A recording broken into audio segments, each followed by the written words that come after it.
Whoever was torching Greater Boston took great delight in toying with investigators. They would set one fire after another, up to 7 fires in a night. It became such a cat and mouse game, running all over the city, setting 2 fires in Quincy one night, then going over to Chelsea, setting 2 more fires, back and forth around the cities.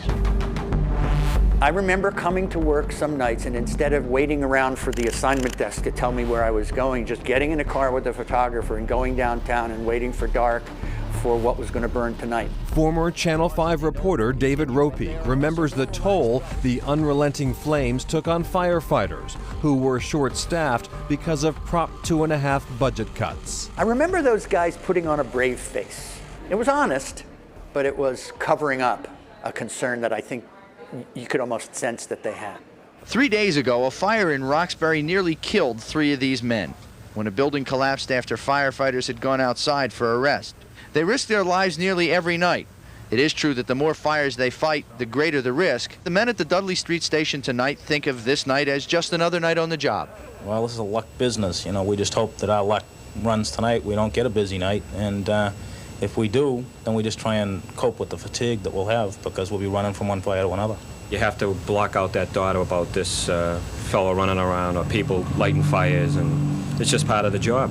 I remember hurting for them. I remember feeling their kind of regular guy getting caught in the mess of things, because all I want to do is help keep the city safe.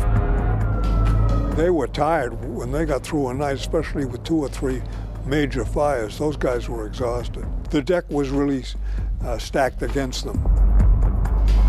Retired Boston Fire Lieutenant Steve McLaughlin responded to many of the fires and worked with the ATF in the investigation. Whoever was setting the fires knew to set them in a location where it would easily spread. They had that bit of knowledge. The arsonist used a time delay device and an accelerant. In late July of '82, their motive was revealed in a letter sent to a Boston TV station. The letter was a threat letter to the city of Boston. The letter, made of cutouts from a magazine, read, quote, "I'm Mr. Flare. You know me as the Friday Firebug. I will continue till all deactivated police and fire equipment is brought back. If abandoned buildings are torn down, occupied buildings will be targeted." Boston police fingerprinted the letter and didn't come up with the usual fingerprint. And the letter actually got into a file drawer in 1982, and we didn't know about it at ATF. Not that we would have made a big difference at that point in time, but we didn't know about it. It's just something that got lost. The letter remained unknown to the public. Tension continued to build. The neighborhoods were definitely at risk. Some of these were really raging kind of things that could easily spread. When a purposeful, potentially lethal thing is being done, that element of evil, there was an extra edge to the fear in the city. 1982, 1983, fires kept happening.